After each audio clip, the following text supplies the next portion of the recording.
ఈరోజు ఏ తప్పు చేయని అల్లు అర్జున్ గారిని మీరు జైలు పెట్టారు, చట్టం తన పని తాను చేసుకుంటూ పోతుందని చెప్పినటువంటి ముఖ్యమంత్రి రేవంత్ రెడ్డి గారు తన సొంత గ్రామమైనటువంటి కొండారెడ్డిపల్లిలో అక్కడ సర్పంచ్గా పనిచేసినటువంటి పెద్ద ఆయన 84 సంవత్సరాల పెద్ద మనిషి సాయిరెడ్డి గారు తన ఒక లెటర్ రాసి దీనికి నా మరణాన్ని నేను చనిపోతున్నాను కారణమంతో రేవంత్ రెడ్డి గారు కుటుంబ సభ్యులని చెప్పినందుకు ఇప్పటివరకు ఏమైనా చర్య తీసుకున్నారా?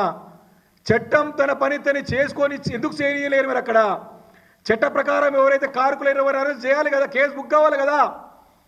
అంటే ఏమి కారణం లేకుండా ఎలాంటి సంబంధం లేనటువంటి అల్లు అర్జున్ గారిని మాత్రం జైల్లో వేస్తారు, కానీ సంబంధమైన తన కుటుంబ సభ్యుల్ని మాత్రం తన సొంత గ్రామంలో కాపాడుకుంటారు. చట్టానికి మాత్రం అక్కడ ముందుకు పోనీయరు.